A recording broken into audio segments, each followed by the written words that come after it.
Hi, I'm Peter Cowan, the Bee Whisperer. It is the last day of September today, the 30th of September, and I am a little late getting around my yards to take the honey off, but here's a yard that we're going to do it.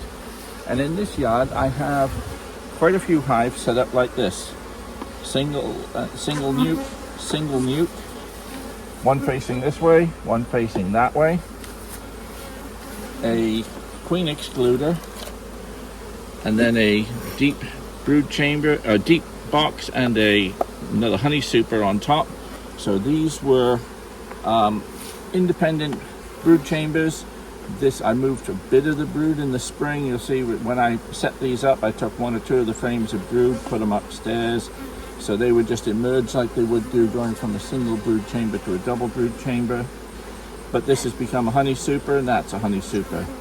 And this yard, if I'm looking around over here, I've got the same setup here. I've got one more honey super on this one.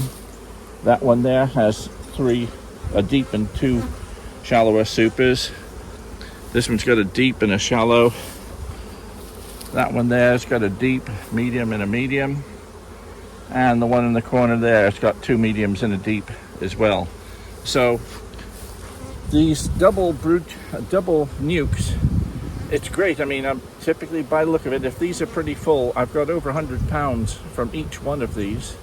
So, or an average of that anyway. So they may not be full, so we'll have a look and see. But it's a great way of keeping nukes. The queen will never have really got going.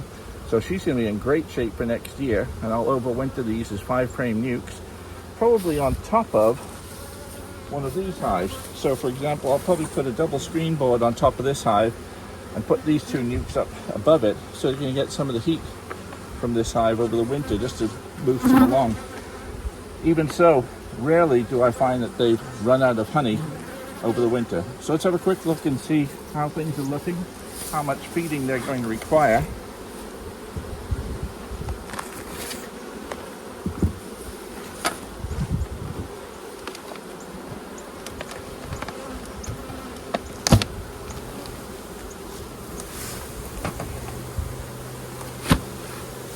That is full of honey, capped honey right at the top there.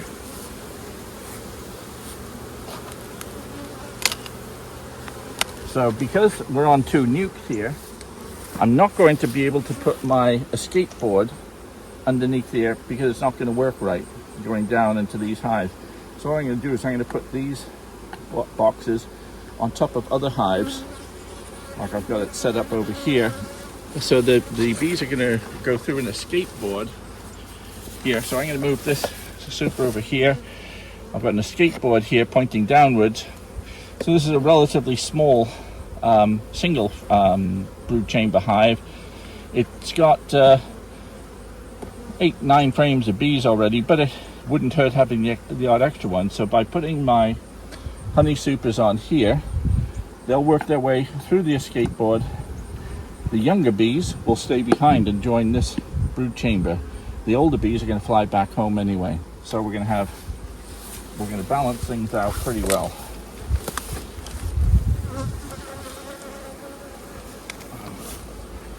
They've really glued things down. We've had a terrific honey flow in this region. The best I've seen in about 12 years. So most of my honey supers, whereas last year I was taking off honey supers with 10 pounds in them, 5 pounds in them, nothing in them. This got 25 pounds in the shallow, at the very least. This deep is going to be fun to take off because that is full too. So let's try and get that off.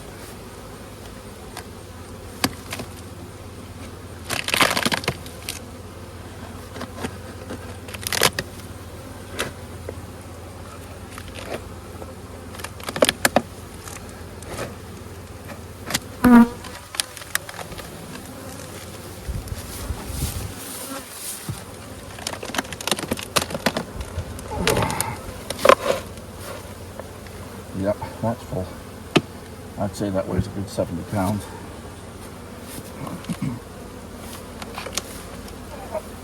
Okay. 80 pounds, not 70. That is heavy. Don't do this unless you got a bit of strength that you can lift those boxes up. Okay, so here's my 2 brood chambers separated. I've got a bit of like a gasket here to stop the queen getting underneath the queen excluded back and forth. But what we're going to do now is set this up as a 2 totally independent hives. Now, the thing with these is that they end up being relatively light because normally these are really full of brood and not much resources. So I've got to put a feeder on right away. So I'm going to take the queen excluder off. And right now, the weight of this one is pretty light. And this is pretty light too, but if we look,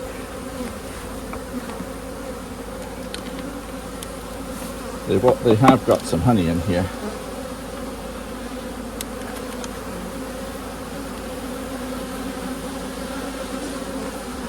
Full of capped honey here. I'm not going to tear it apart, I'm going to keep them going, but I can see honey at the top of those frames here, but they're could still do with a bit of feeding. So I'm going to set up, put the lids on these and set up a feeder for each one. So bear with me a second while I get that.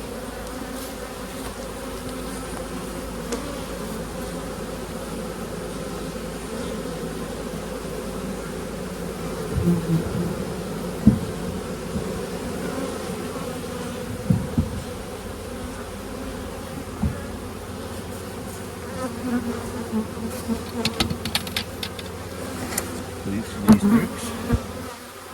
Get its own lid. And we're going to put a feeder on the top of this.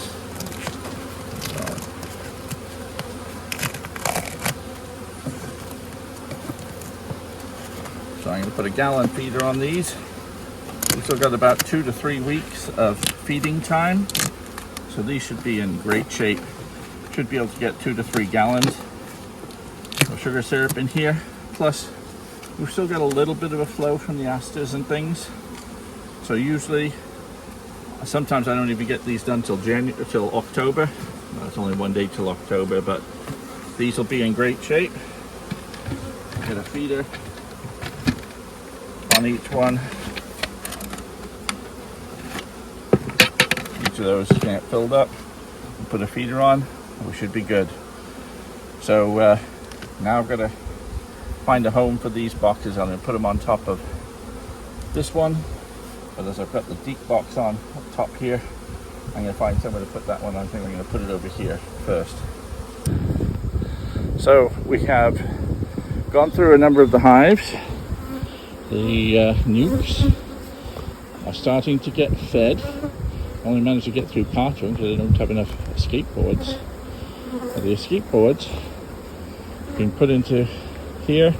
This one has 1, 2, 3, 4 supers going into it.